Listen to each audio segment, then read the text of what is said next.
Mungkin kalian kira dengan menjadi seorang direktur di sebuah NGO, seorang National Geographic Explorer, pembicara di beberapa kesempatan di tingkat nasional dan internasional, saya sudah jago public speaking. Sayangnya enggak. Saya struggling hingga jalani hipnoterapi.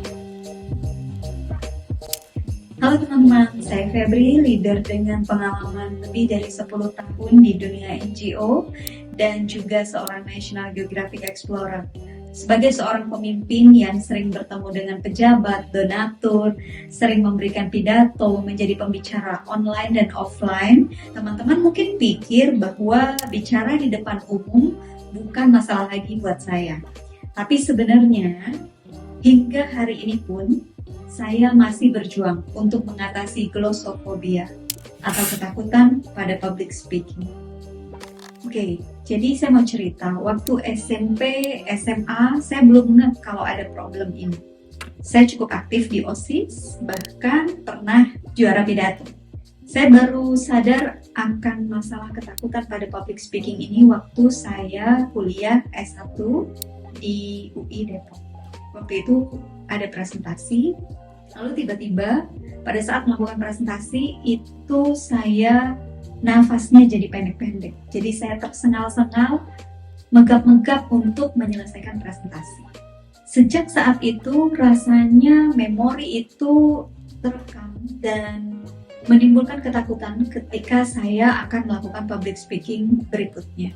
Ketakutan akan kejadian seperti itu terjadi lagi ternyata menstimulasi otak saya untuk beneran nervous sebelum tampil melakukan presentasi atau public speaking lainnya.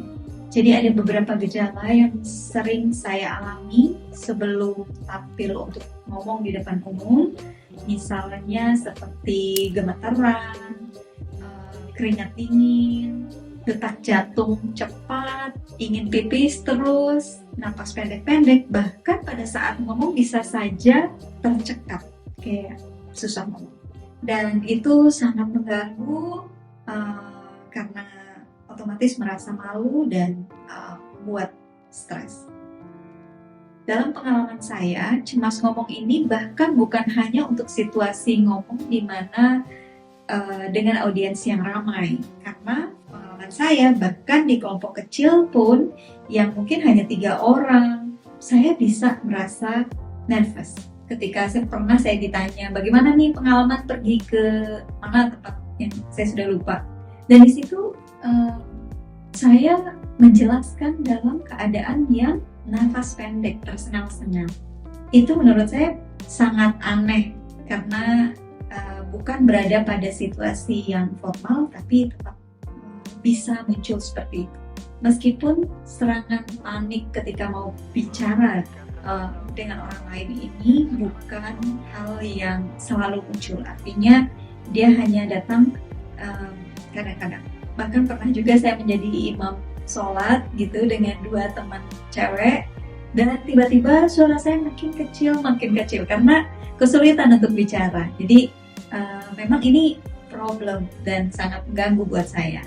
Karena saya pikir sudah mengganggu, panic attack ini bisa muncul kapan saja dia mau, saat saya kasih presentasi, saat saya kasih sambutan, bahkan kadang-kadang juga di suasana yang kasual, kayak cuma perkenalan, atau mungkin kadang-kadang di Zoom yang bahkan kan nggak ada orang real person yang di depan kita. Tapi ketakutan pada public speaking itu mungkin muncul secara tiba-tiba juga.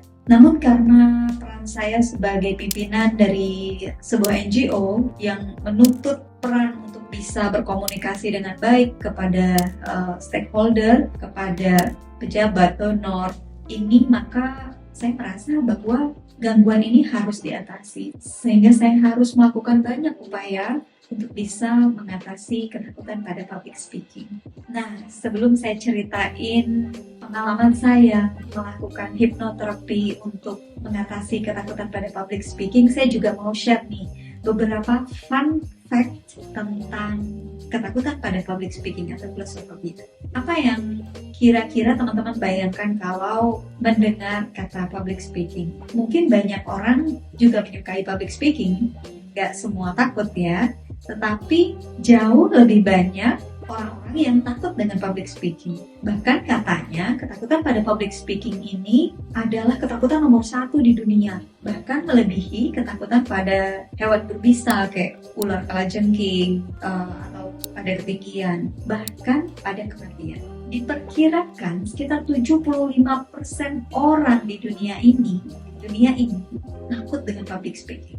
Sehingga jika kamu merasakan ketakutan pada public speaking, pada ngomong di depan orang, maka itu wajar. Karena kira-kira hanya sekitar 10% orang yang senang tampil bicara di depan publik. Artinya sisanya ini bisa punya ketakutan pada public speaking, tapi dengan level yang bervariasi.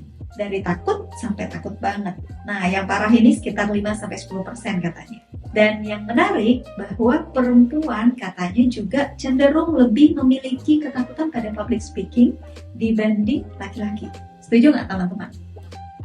Takut pada public speaking ini biasanya muncul pada usia remaja dan bisa lanjut hingga ke usia dewasa kalau tidak diatasi. Nah, masalahnya kalau ketakutan pada public speaking ini tidak diatasi, ini juga dapat ngaruh ke karir kita. Coba teman-teman bayangkan, kalau kita menjadi seorang pemimpin, manajer, direktur yang harus sering sekali memberikan kata sambutan, memberikan pidato, memberikan presentasi kepada pihak lain, lalu kemudian kita tidak bisa bicara di depan umum, akan sangat-sangat repot, sangat-sangat kontraproduktif terhadap peran kita.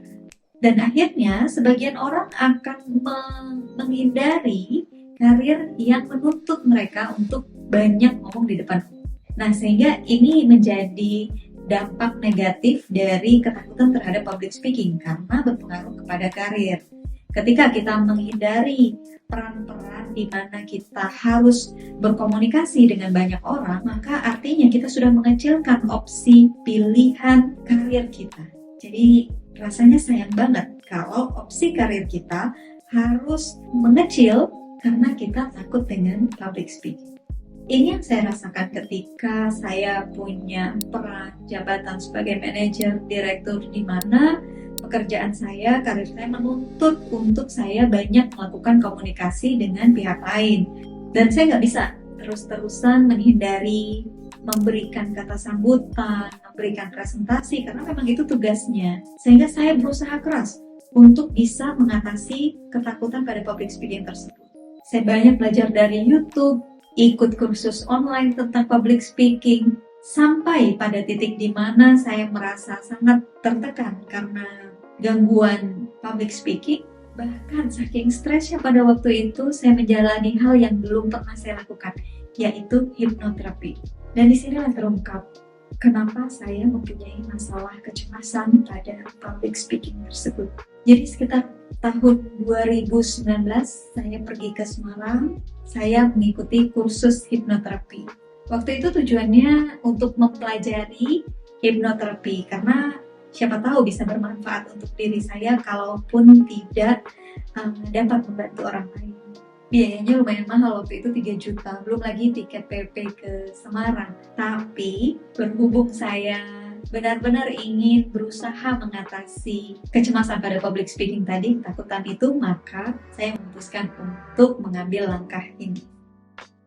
Jadi hipnoterapi ini adalah sebuah terapi yang menggunakan metode hipnosis. Bukan hipnotis ya, kalau hipnotis itu orangnya yang melakukan hipnosis. Tapi kalau hipnosis ini, kita memasuki alam bawah sadar kita dan kemudian memberikan sugesti positif sesuai dengan perubahan apa yang ingin kita harapkan. Biasanya sugesti tertentu yang kita berikan ini utamanya untuk memecahkan atau mengatasi masalah psikologis. Ini nggak seperti hipnotisnya atau hipnosisnya Uya-Kuya ya, karena yang itu hipnosis untuk pertunjukan atau menghibur. Hipnoterapi yang saya lakukan adalah terapi untuk penyembuhan dengan metode hipnosis. Nah, kalau hipnoterapi ini seperti apa? Di hipnoterapi itu pertama biasanya langkahnya adalah kita melakukan relaksasi terlebih dahulu. Ada tekniknya, sehingga kita bisa tetap sadar, namun tubuh menjadi sangat rileks dan menerima setiap sugesti atau setiap omongan yang disampaikan oleh terapis hipnoterapinya. Kemudian konsentrasi yang intens sehingga masuk ke dalam fase trance atau bawah sadar. Baru kemudian dimasukkan sugesti yang diharapkan dapat menyembuhkan dari masalah psikologis yang kita hadapi. Jadi saat belajar tersebut, kami para partisipan dari kursus hipnoterapi diminta untuk melakukan hipnoterapi ke diri sendiri. Saat itulah saya mencoba membawa permasalahan ketakutan pada public speaking ini. Kami dipandu oleh hipnoterapisnya untuk pertama memejamkan mata, membayangkan masalah, menggali emosi apa yang kita rasakan pada waktu kita mendapatkan masalah tersebut. Dalam hal ini, takut karena ketakutan pada public speaking. Kemudian kita menggali kapan emosi takut itu pertama kali muncul dalam hidup kita. Dengan mencoba mengingat kejadian di masa lalu.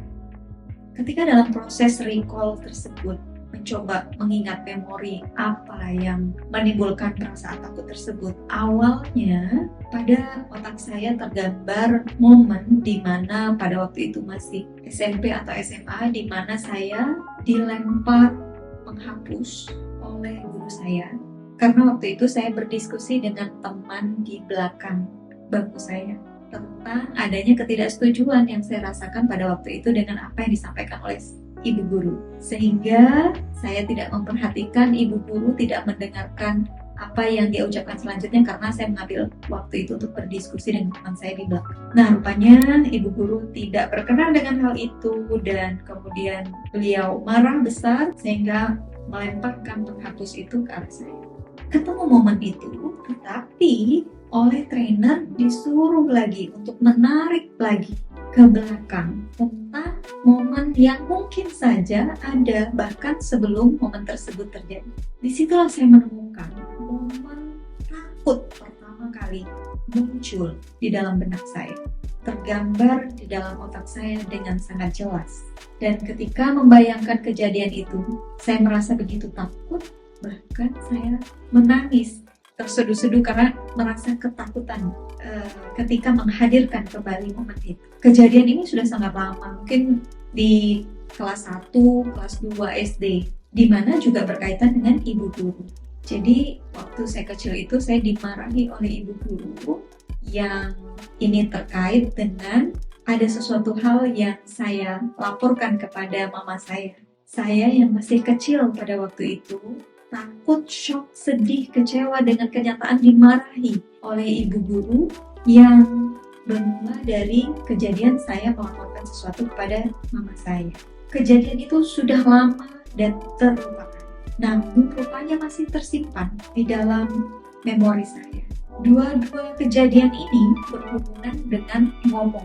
Dampak dari apa yang saya sampaikan, apa yang saya omongkan, kemudian direspon secara negatif dan berlebihan oleh guru saya. Sehingga entah bagaimana di kemudian hari ini mempengaruhi kepercayaan saya untuk bicara di depan umum.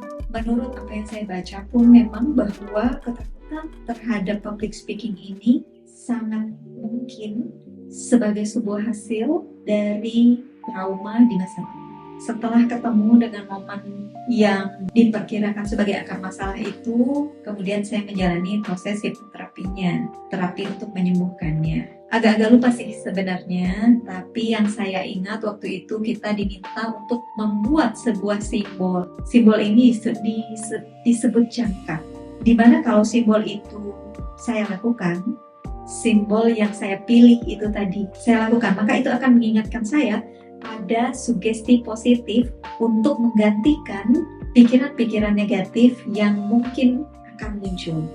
Dengan menceritakan pengalaman pribadi ini, saya sekalian titip nih, kalau kalian adalah guru, orang tua, tolong jangan bentak anak-anak. Karena kemarahannya sekarang, tapi dampaknya bisa jauh di masa depan anak-anak itu. Mungkin mereka salah, tapi ingat bahwa mereka masih anak kecil. Dan belum tentu juga loh kita orang dewasa selalu benar. Jadi tahan emosi, jangan sampai membuat luka yang mungkin kering, tapi akan terus membekas hingga anak-anak itu dewasa. Nah, buat kita-kita nih yang sudah terlanjur ada problem kecemasan saat akan melakukan public speaking, jangan khawatir. Glossophobia atau kecemasan atau ketakutan pada public speaking itu bisa diatasi. Buktinya saya bisa sukses bicara di event-event nasional maupun internasional. Saya bicara di panggung besar Forum Kawasan Timur Indonesia, bicara di depan ratusan audiens di National Geographic Spotlight Event di Korea, hingga ngasih speech di depan sekitar 500 orang yang hadir pada saat saya mewakili ASRI untuk menerima penghargaan Ashton di London. Keberhasilan itu tidak mungkin datang dengan tiba-tiba, namun harus melalui usaha yang panjang untuk orang yang mempunyai kekurangan seperti saya. Nah, langkah-langkah apa saja yang saya lakukan untuk mengatasi ketakutan pada public speaking? Apakah hipnoterapi itu efektif? Apa saja tips strategi yang saya lakukan sehingga saya mampu mendeliver public speaking dengan baik? Semuanya akan saya bahas di video selanjutnya. Buat teman-teman yang juga merasakan ketakutan pada public speaking, boleh share dong di komentar. Saya juga ingin membaca apa momen-momen yang teman-teman rasakan, ketakutan seperti apa. Mungkin ada momen yang lucu juga dari kejadian tersebut yang tidak kita inginkan tapi terpaksa terjadi. Dan pengalaman yang ada ini adalah untuk kita belajar ke depannya. Oke, untuk sekarang segini aja dulu.